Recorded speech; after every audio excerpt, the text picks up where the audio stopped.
Welcome back to the Live. Underground Live, guys. Glad you're all here. I'm back with my buddy, Vic Thompson, down in Athens, Georgia. Dude just told me that he had a six-figure wholesale deal today that he just signed. And so wanted to get on here, talk about how do you make a six-figure wholesale deal pop? What do you look for?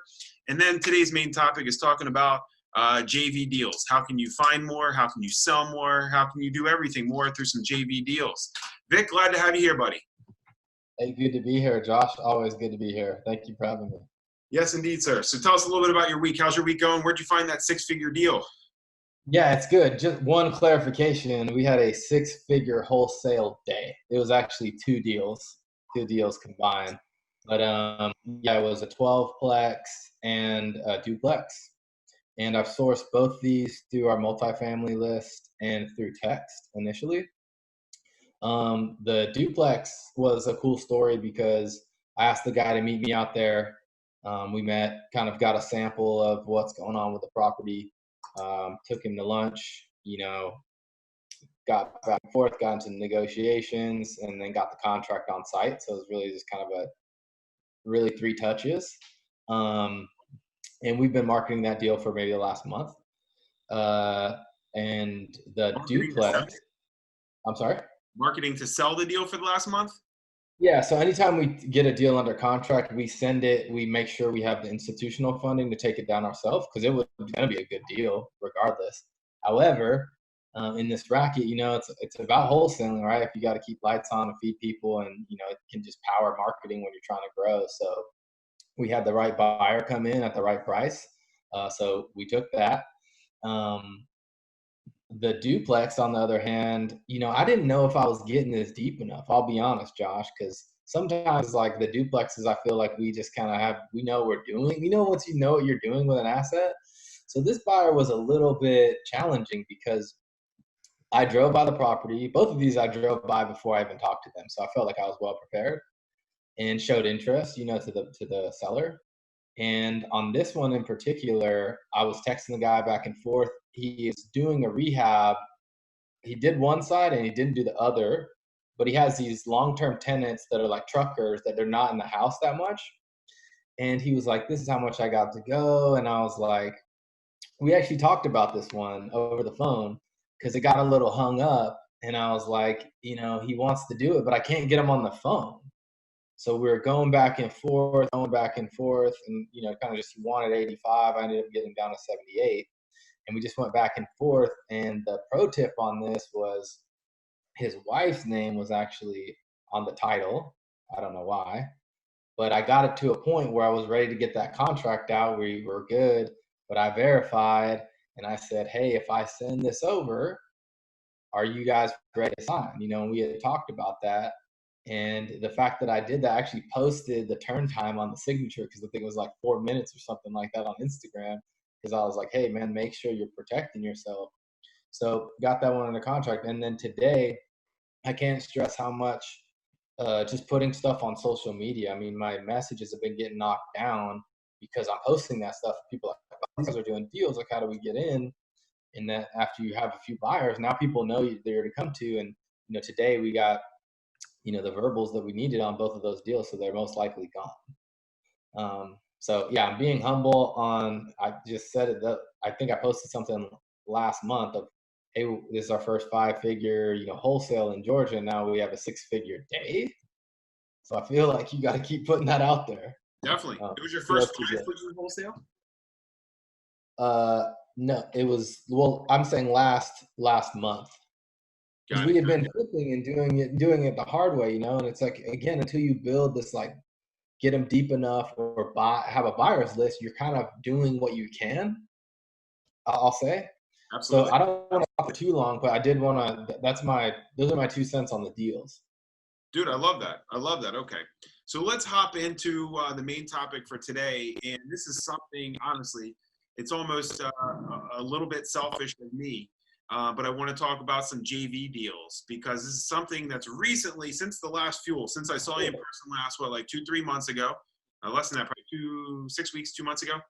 JV deals were something that I had talked about with several people there, right, at Fuel. And everyone's like, you got to go for more JV deals. use your influence, use your sphere of influence to talk to more people, grab more JV deals for lower costs. It's just an easy way to boost your bottom line, right? And so this is something that came into my really thought process in the past couple months. Fast forward a little bit, as I was telling you offline a little bit, just here this week, we've had just a terrific week so far. It's Wednesday. I set a goal for myself to have 5 under contract before the end of the day today, and I got 7 on the board today for the week already. So like terrific day so far. And yeah, there's a high five right there. And so just the power of JV relationships, right? I won't even talk specifics, but one dude in my local market has just been helping bring back some deals from the dead. And man, just opened my eyes to the JV possibilities of what I got going on. Sent him several deals so far. 2 were sold. 3rd is like still out there working. And man, I'd just like to kind of pick your brain and see what you're doing for some JV deals in your area. I know you have a great sphere of influence. You got a meetup, right? But what else you got going on in terms of how you're working some JV deals with people? Yeah, I think it's threefold because, you know, when you first reached out to me, I was like, I don't JV enough. But as soon as I thought about it, I was like, actually, I do a lot. So in our South Carolina market, how we got into the market is through a JV opportunity. There's a rock star wholesaler there who was, again, at the time just worked out. We were very open and honest about what we're doing. And I have a 50-50 setup there on basically all of our wholesale deals there. And we've been doing that since the beginning of the year. And, you know, we just did our first 5-figure deal last week together. So that's one we set up, and that was done basically through a friend of a friend. Our contract to close guy works in the same office with him. We're like, hey, man, is there an opportunity here? We liked each other. Then we asked him to go to the prom, you know, real quick. There you go. The thing is, in our meetup, you know, there was a really good session we had on seller qualification. And we were just promoting. People were like, why do you tell everyone? Why do you share this information? And we're on an abundance mindset. And in this game, you have to be on, especially when you talk JV. It's like, there's enough deals, guys. I'm telling you, there's enough deals. And we just kind of threw that out into the ether. And then just earlier this week, we had a closed meeting with one of our you know, our go-to buyers. He's buying 80% of the deals. And he's like, I want to do more stuff with you. So we had a meeting, and there's about 3 more counties that we're going to add up. We already kind of have the infrastructure because he didn't want to pick up more management, but he wants to pick up some more deals and work with us closer. And we want to do the same. So that just happened this week. So we're figuring out, you know, what lists are we going to pull, this and that, and we'll probably be in some 50-50 venture with them as well. But I just go back to like the meetup and being bold of saying, like, I think it was a great goal to say I'm going to do JV more deals. Mine was to do at least 3 deals from the meetup, and I feel like that hasn't come to fruition yet. But all the like things that happened before, it's on track. Nice. So nice. that's how we do it, and it's mainly on wholesale. I think it's a little bit tough on flips and whatnot, and maybe that's something we can go into. But yeah, I think the key on JV is like find people that you know and trust and like that are kind of abundance mindset, because there's stuff all the time on socials like, how do I write this? I'm going to lose the deal, this and that. It's like, if you're a Vic, find a Josh. If you're a Josh, find a Vic. You're right, man. You're absolutely right. I was just gonna stop, but you already kind of covered it and just say, like, you know, for those of us or even those who haven't done a JV deal yet, kind of what does that look like when you're getting to know the person, that JV partner? Like, how do you find them? How do you trust them? What kind of questions do you ask? Because that's always what I asked myself up front. How do I know I can trust this guy? And that's one thing my buddy Jesse Batch, shout out to Batch right there. Jesse always taught me is you can't just find anybody and try to work with them. You got to find people with the right mindset, with the abundance mindset. And if you do that, you're going to be in good hands.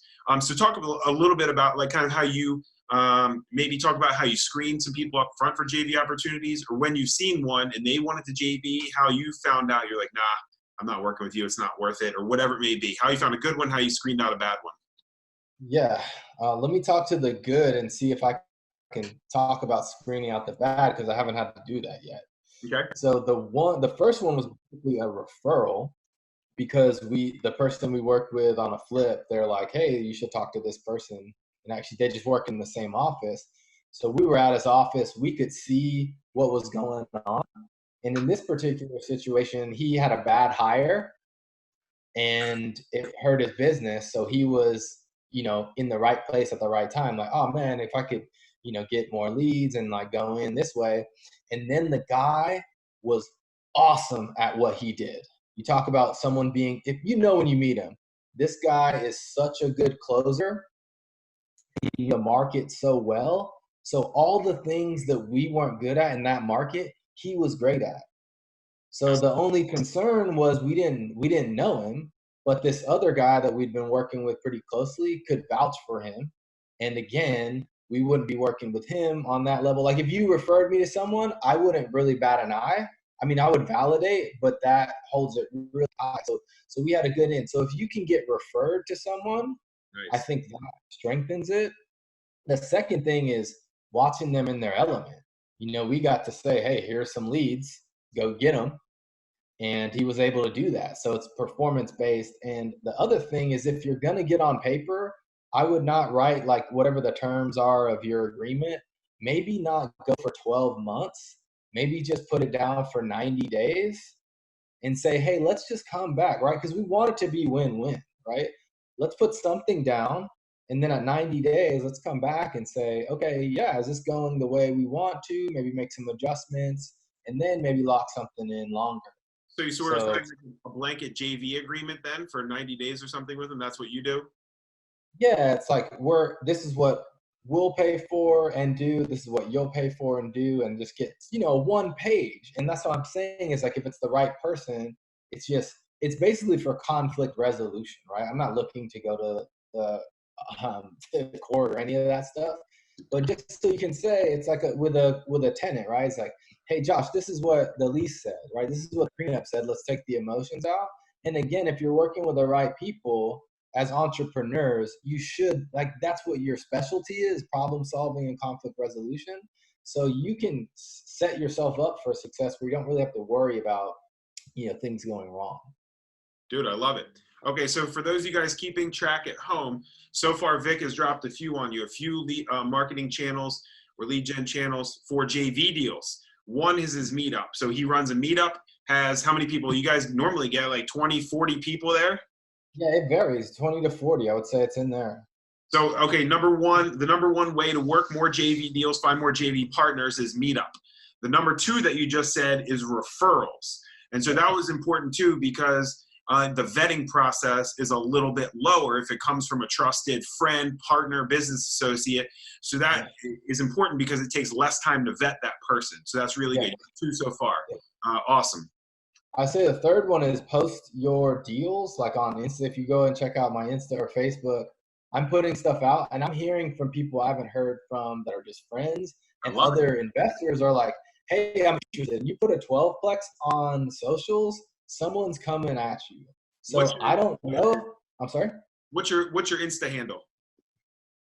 It's Vic.Thompson_REI, real estate investor. That's it. Vic.Thompson, REI. All right. You can look me up. Please DM me questions if I can help. Like, again, we're abundance mindset. I'll prove it to you.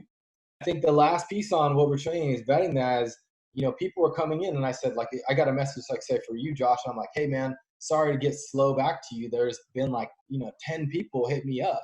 So I'm like, I'm immediately adding you to the list. And now the line of communication is open, saying, hey, you've seen me do this deal. And now, is there an opportunity, me and you, where we can help one another? So by just posting that deal, I have a couple more leads on JV partners. Again, put it in the funnel. If I get one, win, right? Yeah. So that would be my third one is, hey, post your stuff because people will come tugging on your shirt. Yeah, absolutely. And so when you're posting on Insta, so Insta is, I post mainly on Facebook. Insta's like second for me. But when you're posting on Insta, what kind of tips you got from me about hashtags or about any comments you might make or about anything you put in the body of that text or links or anything like that? What do you got for me as far as to make it successful? Yep. So if you're not posting on Insta and Facebook, you can link it. So if you post it on Facebook, it posts on, or post it on Insta, it posts on Facebook too. So you get two bang for your buck there. I usually try to put something that would if I was talking to you, like to get your attention. I put, for example, this 12 plex, I put quads on quads on quads because it was 3 quads, right? Just something like if you're in the business, it's kind of like, oh, cool. And if you don't, you're like, what are these guys talking about? So I would put that, and that would keep the messaging short. You know, what I was trying to do there is really give some praise out. We've had private money investors approach us, again, from posting, and a lot of it has been guys from my alma mater. I went to the Air Force Academy. So I was just giving a little shout out, like, hey, we got this great deal. We're getting a ton of interest, and people want to, you know, take on these opportunities with us. And I just said, thank you to all of our, I don't disclose the names, but they're all coming, most of them are coming from the Air Force Academy. And I said, if you know someone who might want to invest passively, shoot me a message. And that's all I put. And then I tagged Zero Gravity, which is our real estate investor brand for the investors. And then hashtags. There are some apps. Sam will have to know. Maybe I'll post it in the comments. I can't remember, but it's a hashtag generator.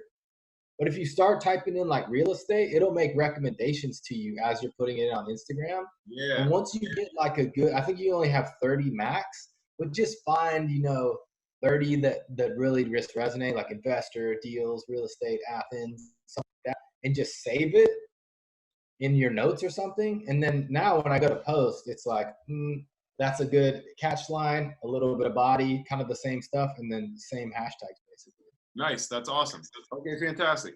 So for 3 channels to find more JV deals, to do more JV deals, to find more JV partners, you had your meetup, posting on social, and then referrals. So that's solid 3 right there. Those are 3 that you guys actually have in practice. That's really awesome. Put you on the spot kind of for this, but would you be willing to throw your contract out, like link it in the comments or something like that, one blanket JV contract that you use? Because I know that's a little bit of a hang up for some people. Yeah, I mean, I'm happy to share it. But what I'm trying to say is this is what happens with, I don't know what the traffic is looking like, but for newbies, right? I had this at the meetup. It's always like, we talked about walking the seller through the contract. And it's not about the contract, it's about your ability to walk them through. So I just go, right, you know what I'm saying? Like this and that. So yeah, I'm happy to share that if that's what they want. The one thing I'll harken on is what is each party doing, and then what are costs, like who's paying for what and who's getting what. And that's as simple as possible. Don't like go to your lawyer and do all this stuff. Like just 90 days, try it out. And also mindset, like we're in sales, right? It's like we go for the no. Look, you want it to work out, but know that like if you're thinking it won't, you might want to just gut check and say, maybe this isn't the right person to JV. So absolutely. Like, if you got to get your paperwork airtight, it's like maybe don't JV. Dude, I'm with you. I'm with you. That's a really good point, because a lot of times when I'm even going through the standard purchase agreement with a seller, for them, you know, when you throw, ours is a page and maybe a third, super short, maybe a page and a half, super short. But when they look at it, it can be kind of intimidating. And I just say, look, you know, this is very easy English. It's not a bunch of legalese. And it just basically outlines who's responsible for what and when. That's all. You know, you want to break it down very simply and just make it so that you are, like the point that you just made is terrific. That's a straight up gold nugget, because he said it's not about the contract. It's about walking them through the contract. Is that what he said? Okay, great. Because you want to make sure that you're on the same wavelength as that person, because you're not going to be totally, your expectations are this far apart, and then they're going to sign the contract and expect it to work out. So walking through the contract, that's a beautiful point right there. So guys, if you're going to walk through a JV agreement, make sure that you know what you're getting into. Make sure that you're both aligned on it. And if you're not, totally okay to not do the deal. Totally okay, right? Would you agree? Yeah. 100%. And whatever, when you put that in front of someone, you can tell, right? If you're paying attention, like if Josh is, you know, positive about it, it's like, okay, but let me, you know, be one step behind you and say, hey, I'm getting the feeling that, you know, this looks good, but there might be some hesitation on these kind of, you know, how to hit back your items, and you just say, and then just be quiet, and that person will tell you what their concerns are. It's John Martinez kind of one-on-one. But apply it. It's not just in the sales situation, right? Like it matters in the JV situation as well. Absolutely. So here's one thing I'm interested to see if you guys get this in your market. We got about 10 minutes left. I'm interested to see if you hear this too.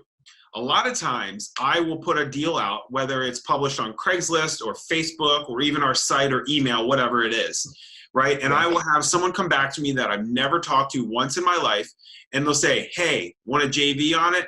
And I'll say, sure, I'm open to JVing on it. And then they just come back and they say, are we going to split it? And I say, no, we're not going to split it. And here's why. Because A, you don't know how much I have it under contract for. So you could be costing yourself a lot of work for a very little fee. B, you don't even know if I have it under contract, you didn't ask. And then, you know, you're not really outlaying what kind of value you are going to bring to me who has the deal.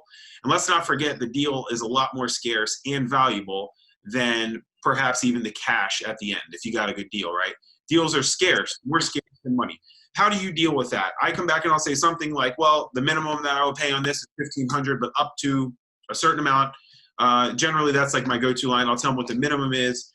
Or if it's an agent or something similar, I'll say I'm paying at least 2.5% commission on the end price like I would an agent. What do you say to that? Yeah, and just so let me make sure I'm clear. So they're bringing they're bringing you the deal? No, it's my deal. It's my deal. And then that person will say, hey, you want a JV on it? I got a buyer. Splitting the deal, right? Yeah, well, I don't really, if it's your deal, I don't even know why you would JV it. Right? Well, because are they helping you sell it? Are they helping you sell it then? Yeah, it's someone coming back. Okay. Okay. In some instances, that's perfect. Yeah, look, I think that's a tough one to split, right? Because you have the attractive person, so everyone's going to come to that, but they have the buyer, right? So that's one I haven't done yet, Josh. I think, you know, it's a good discussion. So let's just talk about like, okay, so that guy says, oh, I want to do 50-50. It seems like bringing the buyer is not 50% of the deal, right? Not at all. So is it maybe a flat fee? I would probably try to lean, oh, you have a buyer? Like, okay. Well, the other question is like, it's tough to negotiate that space, right? And I'm struggling because I'm thinking out loud. It's like, okay, so I really just need your buyers list, right? Because here's my deal. I want everyone to eat, but the middlemen need to get, like, that's why we don't use agents, right? It's like we don't want the middleman in there.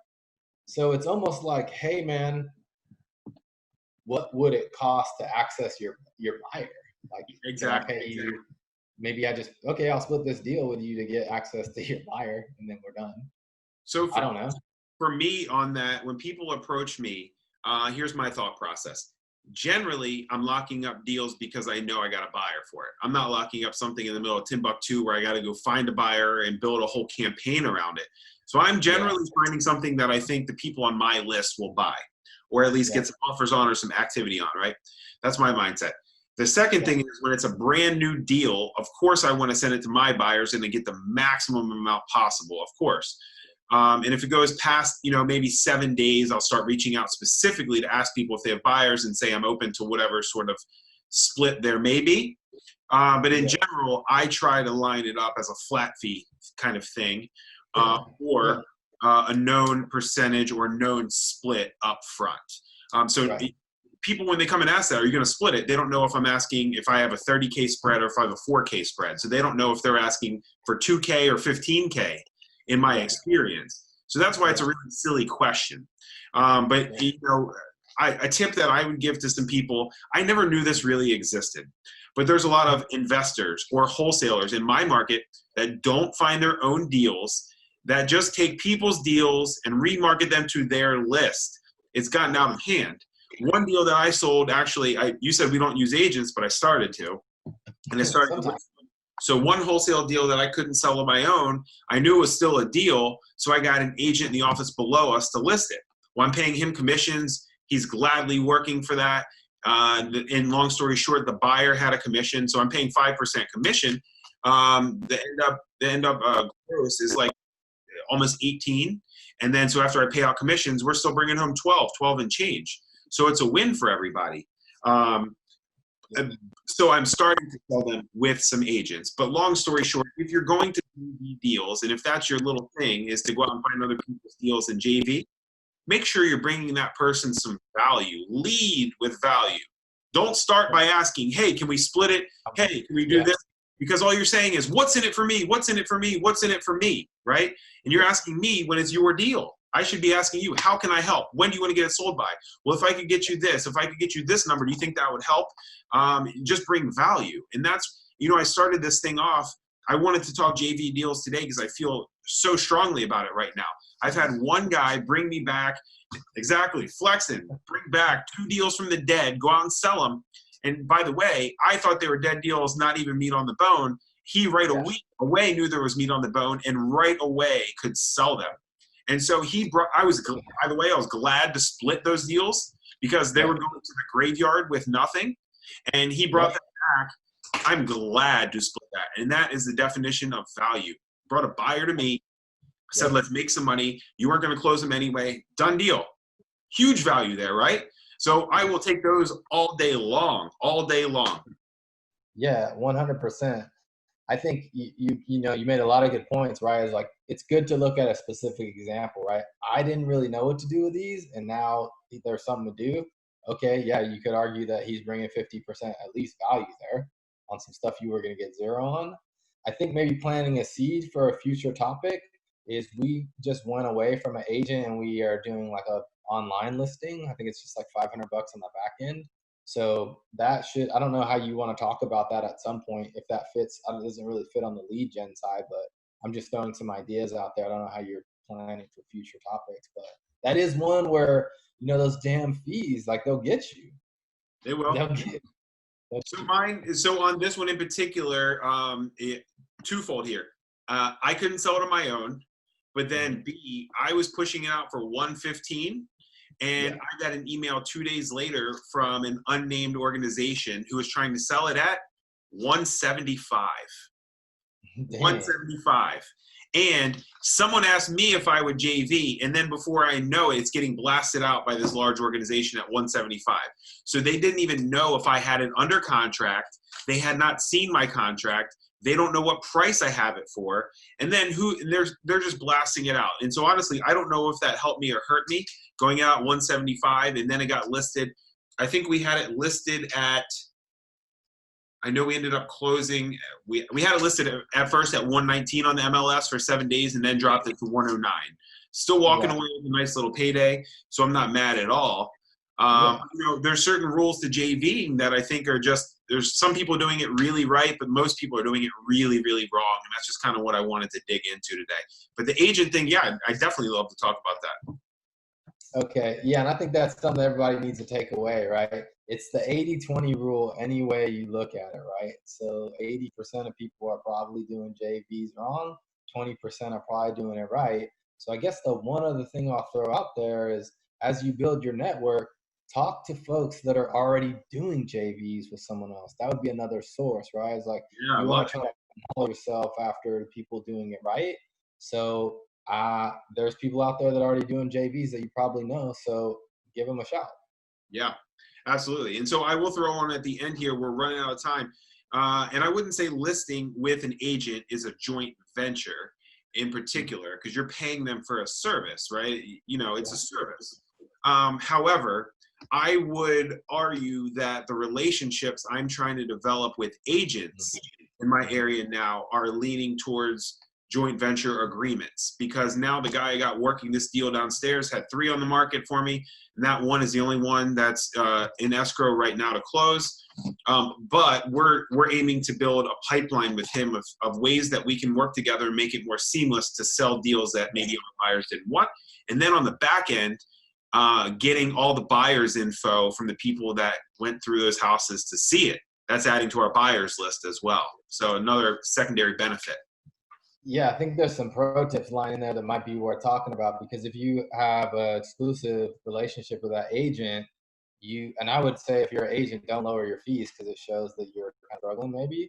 But if you're able to put his sign or her sign in your yard on your flip and all your deals, you should get a break on that fee because he's going to get other listings from that. Because if you're doing, 10, 12, 15, 20 properties a year, his face, her face always in the yard, you should be able to get some consideration because now you're adding value to the agent. There you go. So there's a lot of ways to freak that agent relationship. Yeah, I like that. Before we go, you had talked a lot, and this is something that you and I, and obviously people in our group, talk about a lot. But talk about the abundance mindset. Talk about just briefly what that entails, how you find it in other people, and what's the opposite of the abundance mindset. And how do you kind of spot that? Because you want to stay away from those people. Yeah, let's talk about the scarcity mindset, because that's the opposite of that. So scarcity mindset is, hey, I'm poor, I'm always going to be poor. An abundance mindset applied to that is, I'm broke. All right, all my money is just in deals or elsewhere, right? I'm currently broke, but I believe in what I'm doing, why I'm doing it, and if I'm consistent in my approach, right, just how I'm doing things, the fruits of your labor are coming. And we were just having a talk on Monday because sometimes I struggle with it because I'm abundant mindset, but I have reservations. Yep. Because personally and professionally on some of my goals, which I do post online, I'm not there yet where it's like, there's a certain point in your life where you kind of make it to a certain level that you can have an even more abundant mindset. So I think about one big investor that we know is Mike Hambright, right? He can really have an abundant mindset because he's not really worried he's financially free. So I would say the abundant mindset on their road to financial freedom is tough, but you need to be that, 90-95% more because it works against you becoming financially free. So, but I do think when you get financially free, then you reach full abundance. I don't know what to call it, right? Because you're not really kind of worried about these financial pressures that I think make you kind of force you to be scarce. Okay, dang, we spent all this money on marketing. We have deals under contract, but it's not coming back in. You kind of get instead of trying this, what is the next thing you can do from a standpoint of abundance that will help you achieve the next goal or the next milestone? So I just want to clarify, because these big shots throw around abundance mindset, but most of them are financially free. Yeah. Most of us are going to be in that middle where it's abundant mindset with reservations. And just check yourself. The good thing about that is I have me and you, Josh, right? It's I know if I was slacking, I could call you up and not really feeling abundant today, and you'd have some one-liner, or I have some one-liner for you to kind of get you back on. So build your team. That's why surrounding yourself with people is so important, because it's hard to be 100% abundance mindset until you reach that financial freedom point. Would you agree? Yeah, definitely. I mean, life is all about, it's a fight for space here.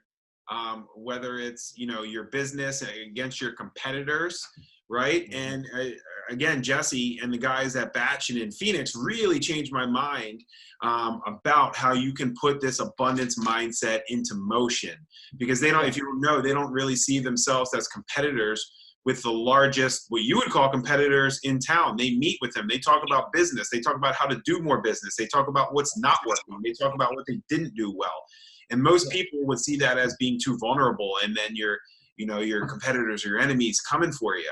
But these guys have put it all out there. But he even told me, you can't just do it with anyone. You have to do it with people with the abundance mindset. You have to be on the same plane there, because you can't be afraid they're coming for you.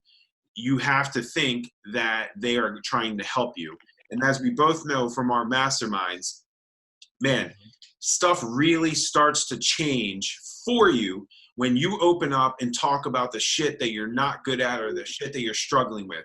Because if you show up and talk about all the good stuff that you do, you're just putting up a facade, or you're putting up some sort of defense, and other people can't really break through. You get the biggest gains when you can let other people in to help you with what you're not doing well. And let's face it, all of us are not doing something well, whatever it is. Wherever we're at in life, wherever we're at in business, all of us are not doing something well. We could all use help in that area. So really dropping your guard if you can, is the quickest way to take it to the next level. Yeah, I think, you hear it's like the truth will set you free is once you get around the right people that, you feel comfortable being honest about of like, hey guys, you can even say it. I'm a little reluctant, but I'm trying this abundance method. Josh, I'm really worried about my lead gen, man. I just can't figure it out. Here's what I've done. I don't even know what's right or wrong. And then someone will be like, oh yeah, like, did you think about this? Did you think about that? And then all of a sudden you have logical next steps and you feel better because you're not carrying around this secret of this thing that you're worried about anymore. Yes, sir. Like it's like shine the light on that thing. Yes, sir. Absolutely. Well, dude, we have talked for a long time already. We dropped some gold nuggets here, talked about a lot around JVs, how to find more deals, how to find hitters, opening up your mind, and to find people on the same wavelength as you. So thank you so much for coming to have the discussion with me today, Vic. Again, drop your Insta handle or wherever they can find you on Facebook, whatever group, whatever you want to talk about. Zero Grab. For sure. Give yourself a plug real quick. Yeah. So for our meetup, we record all those and put them on Facebook Live because we know, not everybody can come. Funny story. This guy didn't come because he had to pay $8 in parking, but we probably gave $800 of information out. So we post that so you can go and watch it. So again, on Insta, it's vic.thompson_REI. On Facebook, it's just my name, Victor Thompson. And you can see all the links to our meetups and all that information is available. So I can post that too, Josh. But what I'd really like to do is these communities because we're talking about JV deals. So Josh and I haven't done one, but I want to. And I don't know who else is watching this where they're, where the overlap is, but I hope to help broker that. Yeah, definitely. If not be a part of it. So Zero Gravity REI, that's our investor focused branding, and we're looking to just kick out nuggets and help people along the way. We won't really be doing pure coaching, but I'd like to, coach through partnering. I think is what we're looking to do, and I'm sure that's what you're doing as well. Nice. Yeah, that's awesome, man. Absolutely. That's really smart. Well, Vic, thank you so much, man. I hope you have a great rest of your day. Give me a little air fist bump. Bang, baby. All right, guys, thank you so much for showing up and talking today to the Lead Gen Underground. This elevator is going up. See you next time. Later. Later, buddy.